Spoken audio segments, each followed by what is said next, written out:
I am the Shardy Guy, and I'm back with a new video. In this video, shall be talking about F1 2020, in case you cannot read the title at the bottom.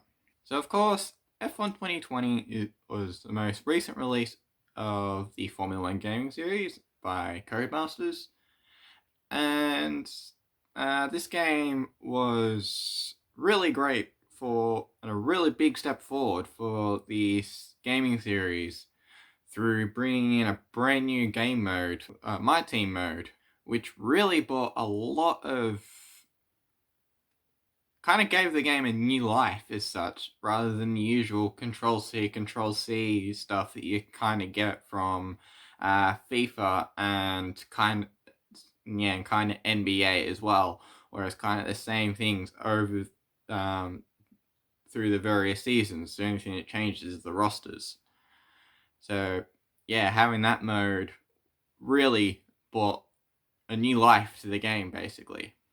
But of course, like all other games, there are many issues or very many things that they can easily fix for this game or for the next game, F1 2021. So this will be kind of split in two separate videos. So in this video, I will be talking about the parts that are already in the game that they just need to fix. And in very likely my next video, I will be talking about things that they can add into the game. Here's 4 things I'd like to see changed for F1 2021. The first thing is the most obvious thing that a lot of people probably want changed, is having the ability for more driver changes there to be per season.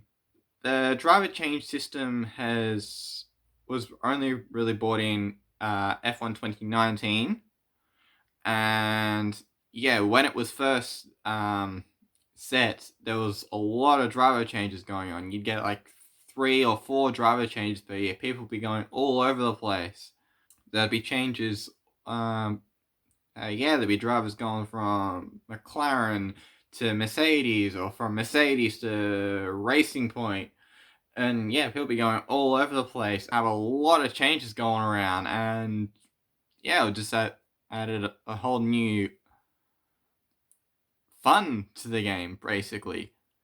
But unfortunately, for whatever reason, Cody's brought a patch into the game where they greatly then restricted the amount of driver changes, which kind of nullified it a little bit. Where quite often you'd only really get 1 driver change per year, and yeah, you just wouldn't get as much changes, and which yeah, was a bit of a bummer. So yeah, it would be nice for Cody's in the next game for them to have the ability for you to have a lot more driver changes to happen, a lot more random driver changes to happen per season, rather than just from a driver retiring. That's the only change for a driver setting, basically. Number 2 on my list is having greater amounts of incidents/retirements. So this part also includes having the player having random retirements, which obviously, if you play the games, it would add a lot more fairness into the game. More often than not, a lot of the drivers you're racing with in the championship, they all have an issue during the season at any stage. Basically everyone has a engine failure/mechanical failure, so they can't finish a race, whilst you just go willy-nilly, and if you be consistent, you win the championship because someone else had issues with the car. Because, for example, in my team mode at the moment, I'm in my 2nd season, and off the top of my head, Bottas is not off to the greatest of starts in the Mercedes, because he had 2 consecutive races where he had mechanical failures, so he's way behind the championship compared to where he should be towards the front. and yeah, competing for a championship. Whilst, yeah, if we be consistent enough, technically, we can beat these drivers because they had failures, whilst you just go willy-nilly. And of course, I'm sure they can add an ability where if you don't want that to happen with random mechanical failures, you just turn that setting off. So yeah, it would be nice for there to be the ability for the player to have mechanical failures and there to be more failures in during the races, basically. My next point is something that I'm sure many people in the F1 racing community want to see changed. Jeff.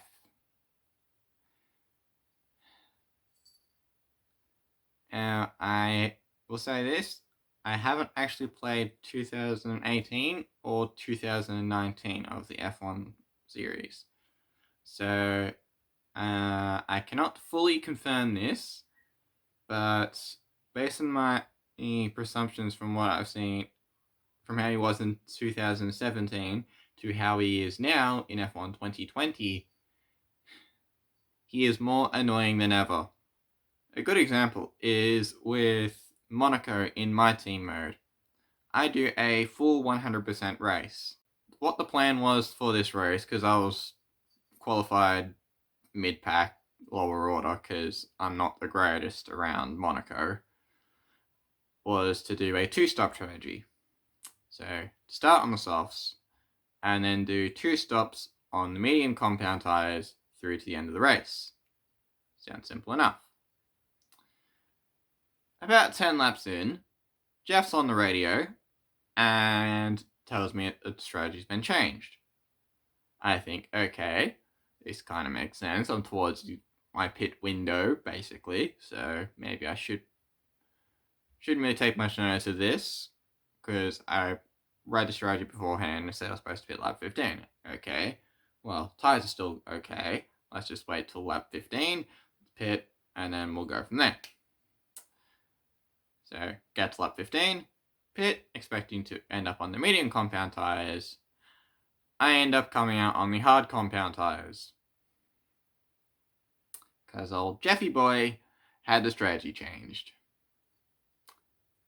Thanks a lot, Jeff. Thanks a lot. So, I just don't really take much notice of it. I just assume, okay, it's just part of the business. So let's just manage this from what we can. We'll pit later in the race, end up on the mediums, and then we'll finish the race on the mediums anyway, because I had a feeling that I probably would struggle to finish the whole race on the hard compound tyres. Anyway, so get to lap 57. I pitted it again for the medium compound tyres. During this time, Jeff had planned on changing strategy again, but I ignored it, as you do. And just, as I said, got to lap 57 and pitted, and made sure this time I would end up on the medium compound tyres, and finished the race on the mediums. With Jeff again telling that strategy had changed, which I ignored because I mean towards the end of the race, so just shut up. So I finished the race. I was a fair bit frustrated with old Jeffy boy. Sadly for old Jeff, I feel it's best that Codemasters overhaul Jeff. Now, how they can fix this is for potentially, if you choose to do my career mode, each team has a different race engineer. And for my team mode, you can have a choice for whom you want to be as your race engineer. So, Codemasters could bring in 10 voice actors, for an example. 5 males, 5 females. They each do voice acting, each say particular lines, and the player can choose who whom they want to be their race engineer. So it can be Jeff, if that's still who you want. You can pick a guy named Tom. You can pick a female. Jesse can be a good name for an engineer. I don't know. Francine, Francis, I don't know. So, yeah, especially when it moves to the next gen, it would be nice to see a new change to the race engineering. So, unfortunately, old Jeffy boy, it might be best that they now get rid of Jeff. Now, the last thing I'd like to see changed, probably something that not many people probably know. It's a glitch with the classic cars. So probably not many people are aware of this, but if you are in a Class 2 car and you outqualify a Class 1 car, I will say this, it's actually, unless your opponent's at very low difficulty, you actually, it's very hard to accomplish this, but I've kind of bent the rules a little bit, so yeah, I was able to do this. Yeah, if you outqualify the Class 1 cars with a Class 2, probably the best one to do this is the 98 McLaren. If you outqualify the Class 1 cars, the game glitches out and you end up in position 11, despite potentially qualifying in the top 10. And vice versa, if you have a poor qualifying in a Class 1 car, or if you crash in qualifying with a Class 1 car, and you start dead last, or supposedly start dead last, the game glitches and you end up in position 10. So what I'd like to see fixed is kind of a bit straightforward, is that if you qualify where you qualify, that's where you stay with the classic cars. Rather than, you're a Class 1 car and yet you qualified last, we better fix that, you are now position 10. Or, no, you're not supposed to be quicker than a Class 1 car, you're in a Class 2, you're not supposed to be that high up. We're going to have to drag you down the field. It would be nice to see that glitch fixed up. Admittedly, it's not the most major glitch that they need to fix up, but yeah, it would kind of be nice to have that fixed up for there to have a little bit of a challenge for just for a bit of fun, if you're a Class 1 car and you deliberately qualify last, to have that challenge on having to pass all the Class 2 cars and then catching back up to the Class 1 cars, and then, yeah, making your way back through the field. Or if you're a Class 2 car and you qualify towards the front, having the challenge and having to hold off the Class 1 cars. Yeah, I just feel like it'd be a little bit of a fun experience. Anyway, this will wrap up the 4 things I'd like to see fixed in for F1 2021. Like, share, and subscribe. Follow me on Twitter at the Shardy Guy. Yeah, thank you all for watching. See you all in the next video.